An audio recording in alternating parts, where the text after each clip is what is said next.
Greetings. First of all, I'd like to start out with just a little bit of coffee. Because I'm like, after 5 p.m. here. I woke up from a little nap. I had to take a nap. There's just so much gunk, you know where.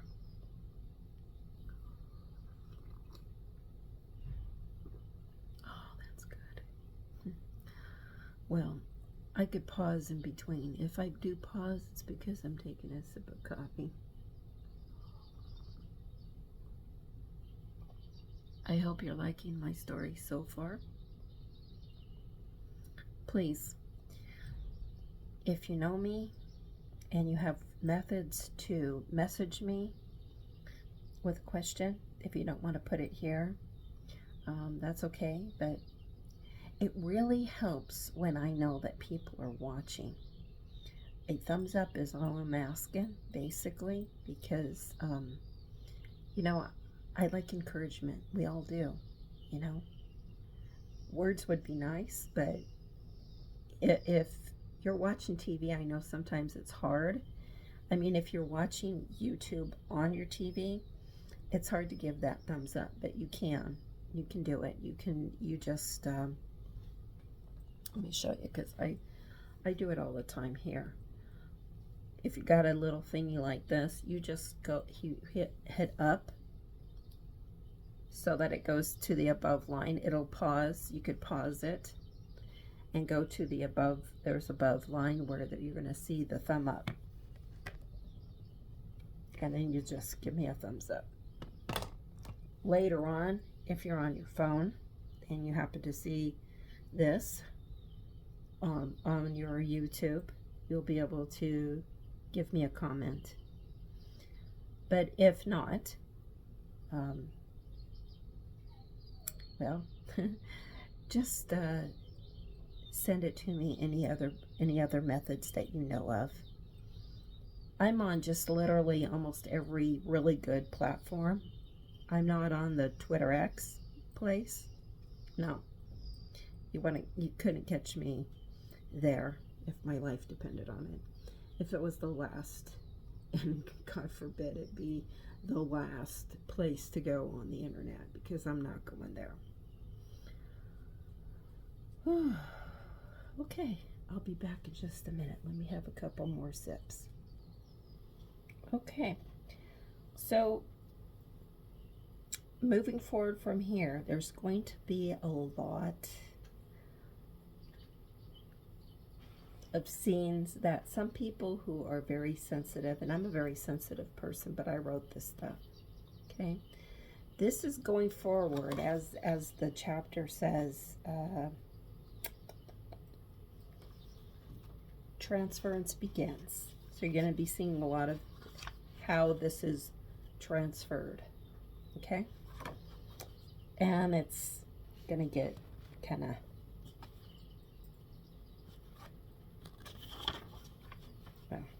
there's going to be words, there's going to be imagery. I'm going to do the best I can, but it's getting there, okay? It's getting there. It's showing how things are happening, what's happening. All right, since there are no chapter numbers, because that was just, some chapters are very quick, I just put a title, okay? And we're starting here on page 22. Anybody who's got a book that you want to start with, or if you get one and then you're like, okay, this is the part that I read, whatever, I'm just saying. And the title of this portion right here that I'm going to read is Transport. Todd and I worked a night shift at NYPH in the morgue. We have seen a lot of crazy stuff in 5 years we have worked here. Bodies so beat up or cut open or burned, no one could tell who they were unless they had some special skills. Not us. We are just the night shift. We take in the record. Oh, I'm sorry. I laser. Okay, so that before. Whew. We take in and record. We make sure the place is ready for the morning shift. When the morning shift staff and ME come in, we are so close to NYPD, we have their dead there too. There is a crime section and then the NYPH section. The crime section is off limits to us. We are supposed to wake up the on-call doctor for him to log in the criminally dead.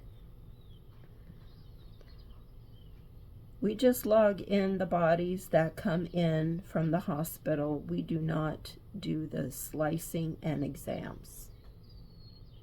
We clean up all the instruments and locker shelves. We work from 11 p.m. to 8 a.m. The crime scene lab stays open 24/7, but the ME sleeps in on the on-call in the on-call room, and we have down here. We wake him up if he gets a body coming in.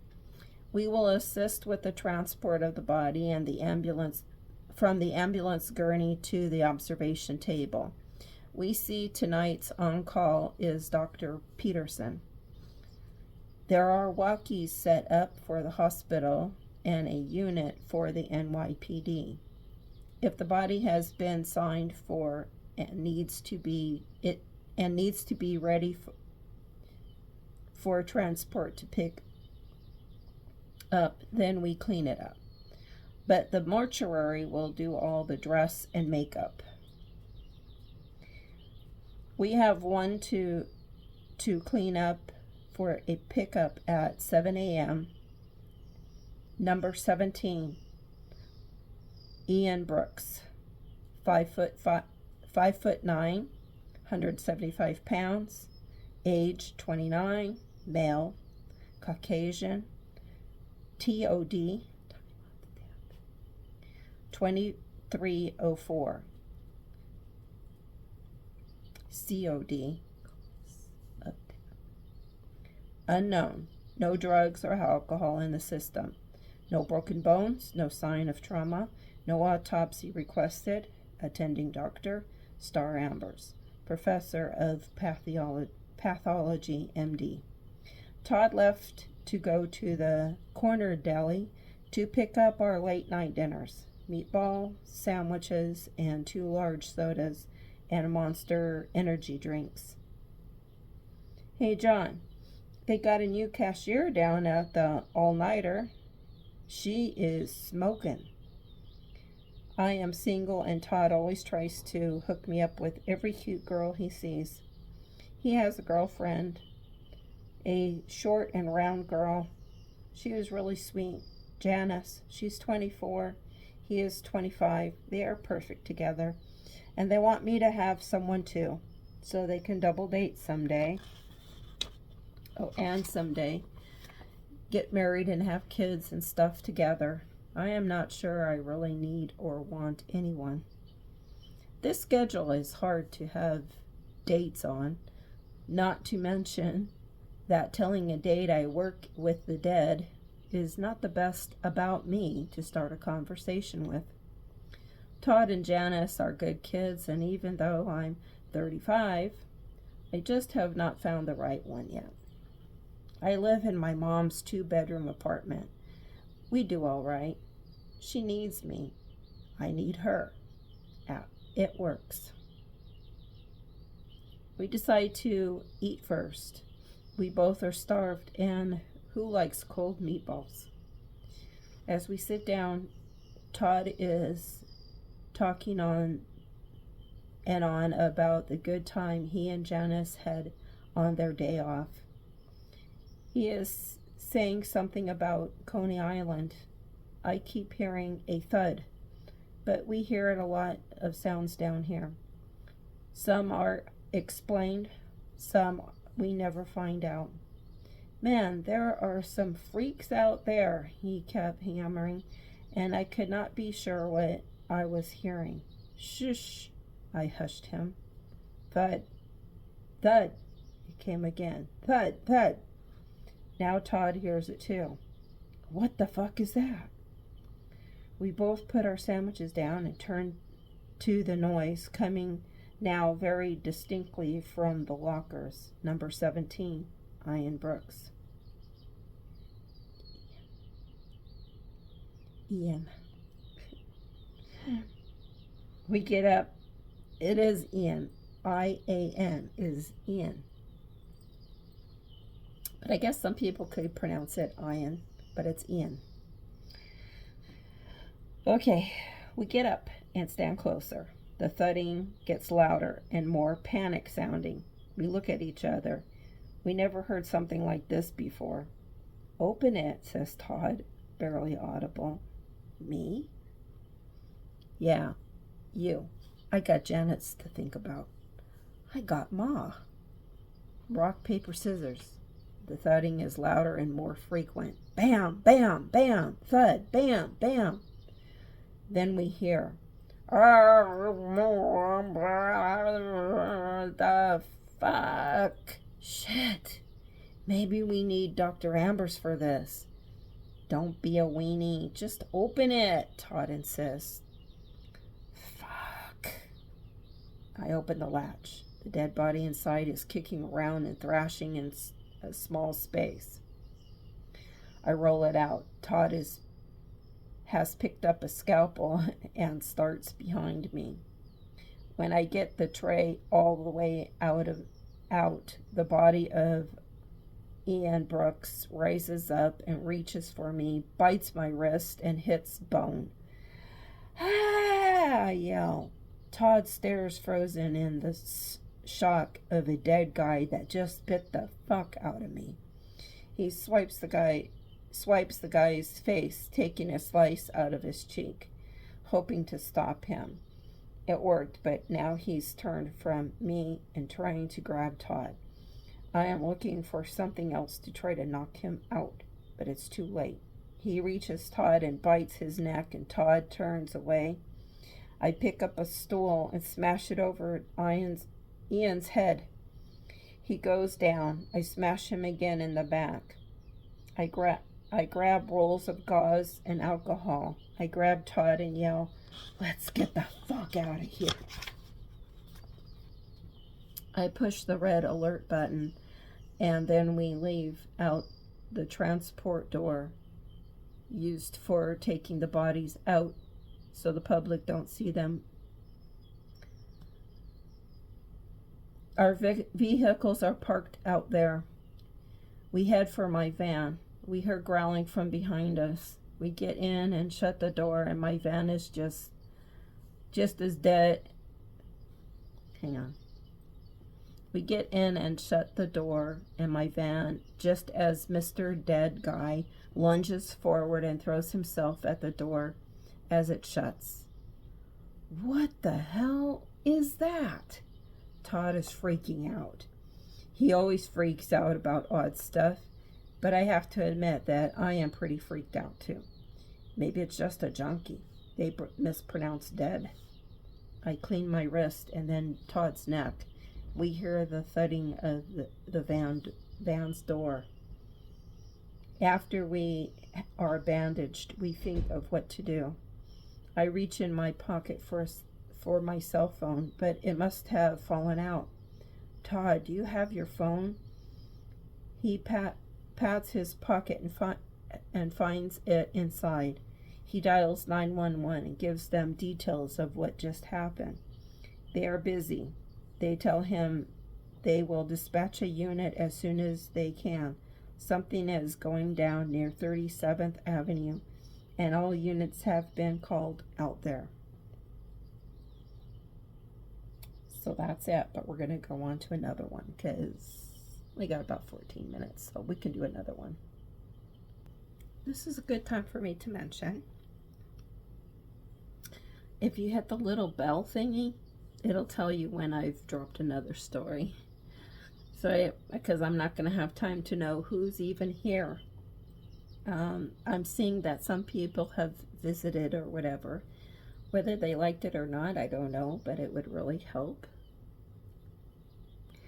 So, if you think that scene was a bit much, I'm telling you, most of this book. Yeah. GOF, if you know what that is. Everybody thought, oh my gosh, so many people are dying. Yeah, Walking Dead, so many people are dying. Well, at least I give my names. You know who they are before they hit the ground. I'm just saying, I do have some kind of respect and dignity for people. But not everybody, okay? Because there is too many. All right, I'm going to stop because there's no way for me to delete what I'm doing. I'm just got to keep on going. This chapter on page 26 is called Randall Johnson, 3 Hours Ago. I cannot understand what has happened to me. This guy nearly trips over me and cusses me out. My hand is fucked up. I go into the abandoned building we use as shelter. It used to be a shelter, but they lost funds or workers quit. I'm not sure. The water still works, but it is cold. It is a good place to go when it rains. I hope to find something there to fix my hand up with. I cannot go to NYP again. I went there last week for some painkillers and they told me not to come back this week. I look through my stash. All I find there are some old t-shirts. I am the most mentally clear of the homeless on 37th Avenue. I even help out Nella's place for a sandwich and a drink on a daily basis. I am a veteran, Lieutenant Johnson. Lieutenant Johnson, Randall Johnson. I have PTSD, but otherwise I am not as messed up like everyone else here. Sure, I drink booze, but I do not do drugs. I am messed up enough without them. I search around another cart. It belongs to Harpy. He is a drunk and an addict. A drug addict. I find painkillers and alcohol and take it to the corner of the room near the window to get some light from the street. I pour the alcohol over the wound and it hurts. I grimace, but I do not make a sound. Harpy gets upset when people take his shit. We all call him Harpy because he is a 57-year-old cross-dresser and he is ugly as hell when he is pissed off.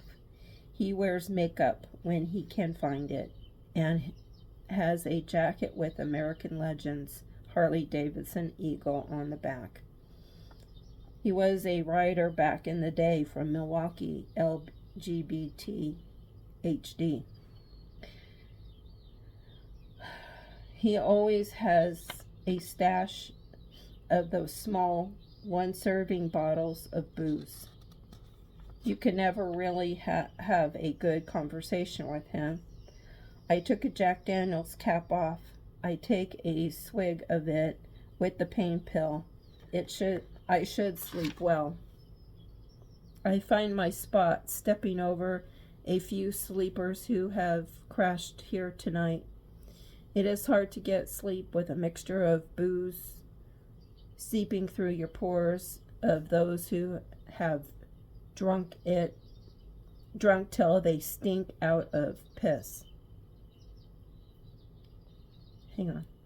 It is hard to get to sleep with a mixture of booze seeping through the pores of those who have drunk till they stink of it, piss, vomit, and other body secretions, gross to mention. Too gross to mention.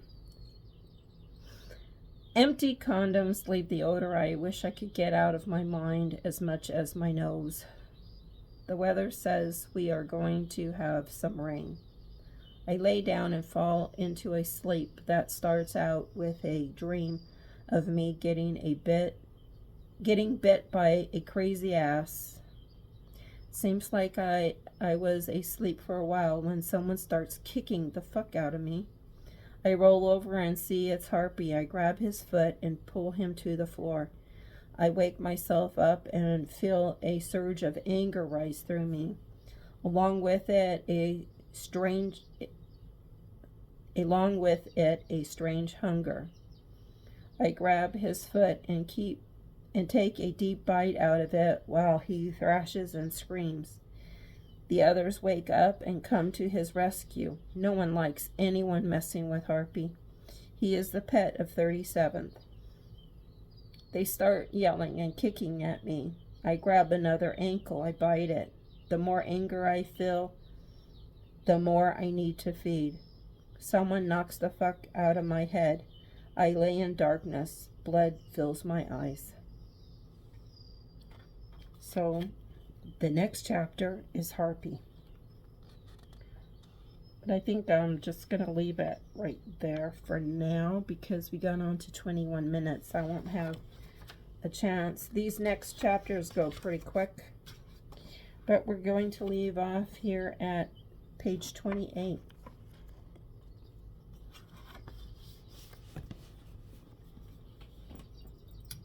Some of you might not know that a little old lady like me could write such stuff. Let me tell you something a little quick.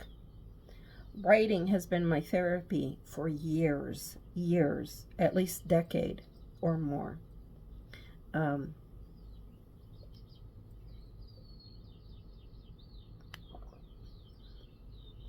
when I say therapy,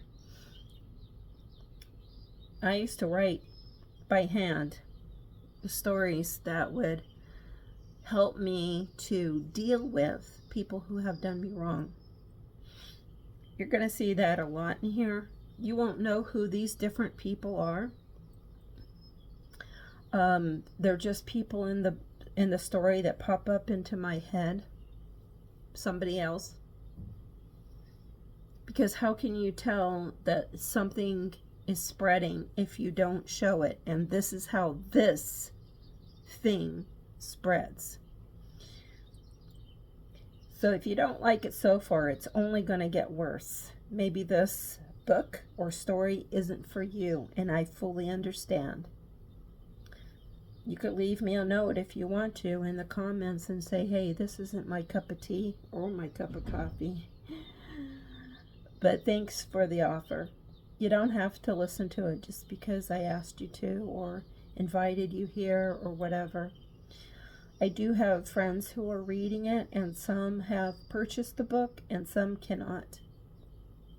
And I understand. And I'm so proud. I'm proud that I wrote a story that makes some sense. I've read other friends' stories I won't mention that just kind of went on and on and on, and they didn't seem to know how to make it connect at the end.